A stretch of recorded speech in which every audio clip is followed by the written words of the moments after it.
அஸ்ஸலாமு அலைக்கும். Welcome to my channel Femina cooking life style. ரொம்பவே ஈஸியான, ரொம்ப ரிச் அண்ட் டேஸ்டியான ஒரு பிரெட் குனஃபா எப்படி செய்கிறதுன்னு பார்க்கலாமா? நான் 2 பிரெட் எடுத்துக்கிறேன். 2 பிரெட்டையும் ஓரங்களெல்லாம் கட் பண்ணி எடுத்துக்கிறலாம். ஸ்டவ் ஆன் பண்ணிவிட்டு 1.5 கிளாஸ் வரளவுக்கு தண்ணி சேர்த்துட்டு ஒரு 5லேருந்து 6 குங்குமப்பூ அதில் சேர்த்துக்கலாம். 3 ஸ்பூன் வரளவுக்கு சுகர் சேர்த்துட்டு 1 ஸ்பூன் வரளவுக்கு ரோஸ் வாட்டர் சேர்த்துக்கலாம். ரோஸ் வாட்டர் ஃப்ளேவர் பிடிக்காது அப்படின்னா நீங்கள் ஒரு ஏலக்காவை இடிச்சிட்டு சேர்த்துக்கலாம். ரொம்பவே மெல்லிசான சேமியாக எடுத்திருக்கேன். அதை குட்டி குட்டியாக நல்லா நொறுக்கி எடுத்துக்கலாம்.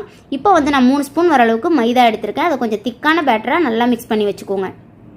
இப்போ ஒரு பிரெட் எடுத்துக்கலாம். அதில் நான் மதுரலா சீஸ் வச்சுக்கிறேன். நீங்கள் என்ன சீஸ் கிடைக்கிதோ அதை வச்சுக்கோங்க. மேலே அதுக்கு மேலே இன்னொரு பிரெட்டை வச்சுக்கலாம். இப்போ நம்ம ரெடி பண்ண மைதா பேட்டரில் எல்லா சைடும் நல்லா கோட் ஆகுற மாதிரி கொஞ்சம் கொஞ்சமாக அந்த மாதிரி நான் பண்ணுற மாதிரியே பண்ணிக்கோங்க. அப்போ தான் நம்மளுக்கு சீஸ் வெளியில் வராது. 4 சைடும் நல்லா ஒட்டினதுக்கப்புறம் பிரெட்டை அப்படியே மைதா பேட்டரில் ஃபுல்லாக திருப்பி விட்டுறலாம். இந்த அளவுக்கு.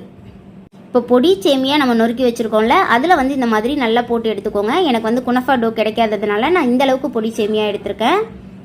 பிரெட்டில் சேமியாக 2 சைடுமே நல்லா கவர் ஆகணும். இப்போ ஒரு பேனில் பட்டர் சேர்த்துக்கலாம். அப்புறம் நம்ம ரெடி பண்ண குனஃபாவை இந்த மாதிரி அழகாக எடுத்து வச்சுக்கோங்க.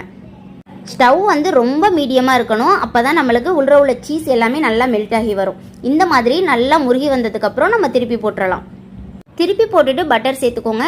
அதுக்கப்புறம் இதையுமே ரொம்ப சிம்மில் வச்சியே வேக வச்சு எடுத்துக்கோங்க. சூப்பராக வரும். இப்போ ஒரு பிளேட்டுக்கு மாற்றிடலாம். உங்களுக்கு எந்த அளவுக்கு பொடி சேமியாக கிடைக்குதோ அந்தளவுக்கு நீங்கள் யூஸ் பண்ணிக்கோங்க. என்ன பிராண்டாக இருந்தாலும் பரவாயில்ல.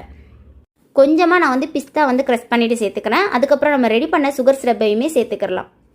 சுற்றி எல்லா சைடும் ஊற்றி விட்டதுக்கப்புறம் இப்போ நம்ம இதை எடுத்து சாப்பிட்ற வேண்டியதுதான். அடடா, வேறு லெவலாக வந்திருந்தது. கண்டிப்பாக வீட்டில் ட்ரை பண்ணி பாருங்கள். இந்த வீடியோ பிடிச்சிருந்தா லைக் அண்ட் சப்ஸ்கிரைப் பண்ணிக்கோங்க. தேங்க்யூ ஸோ மச் ஃபார் வாட்சிங்.